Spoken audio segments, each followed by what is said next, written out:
এসব এসব কি পড়াচ্ছেন আপনি এদের? এসব ছেলেরা তো জানি না যে আমাদের দেশের রাষ্ট্রপতি কে, আর আপনি এদেরকে পড়াচ্ছেন দ্বাদশ শতাব্দীতে কে আমাদের রাজ্য চালাতো। ইলতুৎমিশের ডেট অফ বার্থ তার বাবাও জানেন কিনা সন্দেহ।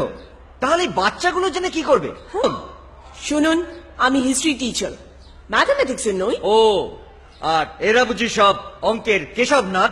এদেরকে ম্যাথামেটিক্স জানতে হবে, এদেরকে হিস্ট্রি জানতে হবে। আর আপনি গলাবাজি করে হিস্ট্রি টিচার বলে বলবেন যে আমি আমার দাদুর বাবার নাম জানি না, আমি নামটা জানি না। আপনাদের চাপিয়ে দেওয়া অবাস্তব বইয়ের বোঝা বইতে না পেরে কত বাচ্চা অকালে আত্মহত্যা করেছে সেই খবর আপনারা রাখেন? আর কত জনকে আপনারা আপনাদের এই বইয়ের জাঁতা কলে ফেলে পিষে মারবেন বলতে পারে? সব সাবজেক্টের জন্য একটা নোটবুক ছাপা হোক, এত বই কেন? মানুষের মতন মানুষ হওয়ার জন্য এত বই লাগে? একটা পিরিয়ড শেষ হয়ে গেলে ওরা একটা বই হাতে তুলে নেয়, তারপরে আর একটা পিরিয়ড শেষ হলে আবার একটা বই। বাবা মারা বলবেন পড়ো পড়ো পড়ো, না পড়লে মানুষের মতন মানুষ হবে কি করে? একটা ফ্যাক্টরি থেকে আর একটা ফ্যাক্টরি ওরা যেন চাইল্ড লেবার। টিচারকে বলে দিচ্ছেন যে 27 নম্বর পাতার এই প্যারাগ্রাফ থেকে এই প্যারাটা মুখস্থ করো। বাচ্চারা বাড়ি যাচ্ছে, মুখস্থ করছে, কিন্তু শিখছে না কিছুই। আসলে কারোর তো শেখাবার ইচ্ছে নেই, শর্টকাটে মার্কস পাওয়ার রাস্তাটা বলে দিচ্ছে আর নিজেদের পকেট ভরাচ্ছে। গত 4 বছরে 2000-এরও বেশি স্কুলের স্টুডেন্ট সুইসাইড করেছে। কত? 2000। লজ্জা নেই? লজ্জা নেই সরকারে?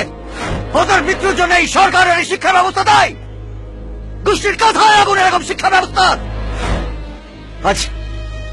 আজ আমি শরীরে যে বোমা বেঁধে এসেছি না, ওই স্কুলের স্টুডেন্টরা বছরের পর বছর ধরে শরীরে বইয়ের বোমা বেঁধে বেড়াচ্ছে। কি সব বইয়ের নাম! কি সব এক একটা বোমের নাম!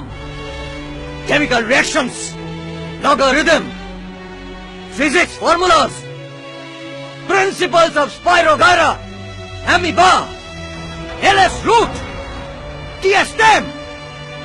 এতগুলো বোমা যদি ওই বাচ্চাগুলো শরীরে বয়ে বেড়াতে হয়, তাহলে ওই বাচ্চাগুলোর আত্মহত্যা করা ছাড়া আর কি উপায় আছে? ওই যে আপনাদের প্রিয় মুখ্যমন্ত্রী। স্যার, এবারে বলুন তো যে কুতুবউদ্দিন কবে জন্মেছিলেন? কুতুবউদ্দিন জানেন না?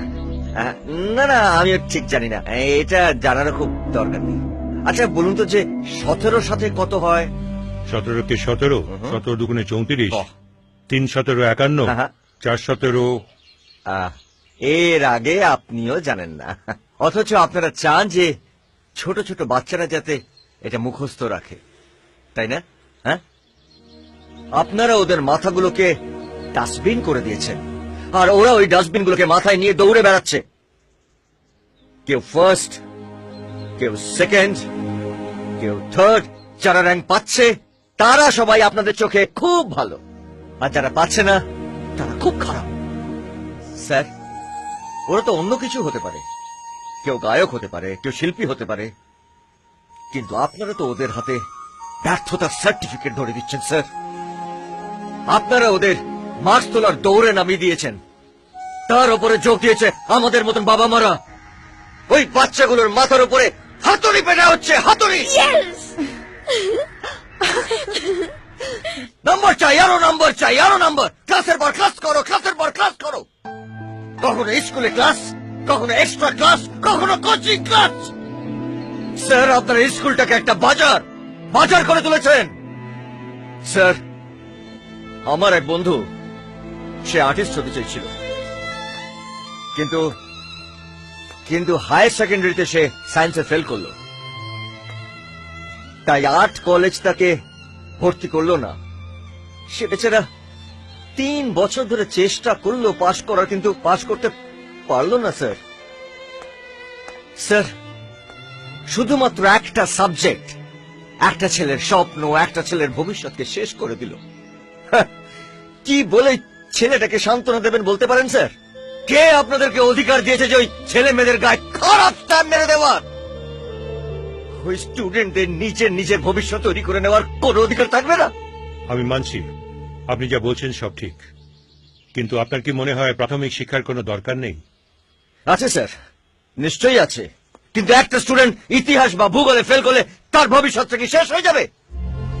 সচিন, সৌরভ, রবীন্দ্রনাথ ঠাকুর, লতা মঙ্গেশকর, হেমন্ত হোসেন, বিল গেটস, এরা সারা জীবন হাতে বই নিয়ে ঘোরেননি স্যার, কিন্তু তাই বলে ওদের বড় হওয়াকে আটকাতে পেরেছে স্যার? না স্যার, আজ তারা সবার আদর্শ, কারণ যেটা ওনারা ভালোবেসেছেন সেটাই করেছেন, তার সুযোগ পেয়েছেন। কেউ খারাপ নয় স্যার, এক একজন এক একটা কিছুতে ভালো, তাদের সেই প্রতিভাগুলোকে জানার চেষ্টা করতে হবে। স্কুলে স্কুলে তাদেরকে সুযোগ দিতে হবে, উৎসাহ দিতে হবে, ঠিক যেরকম বিদেশে হয় স্যার। শুধুমাত্র পড়াশোনায় ভালো নয় বলে দয়া করে কাউকে ফেল করাবেন না স্যার। কেউ যদি একটা সাবজেক্টে খারাপ হয় তাকে ভালো হওয়ার সুযোগ দিন, কিন্তু সবকিছু ভালো করার জন্য তাদেরকে জোর করে বইয়ের মধ্যে ডুবিয়ে মারবেন না স্যার। এই শিক্ষার ব্যবস্থাটাকে পাল্টে দিন স্যার। এমন একটা আইন নিয়ে আসুন যাতে বাচ্চারা চোখের জলে নয়, হাসি মুখে বইকে আঁকড়ে ধরে।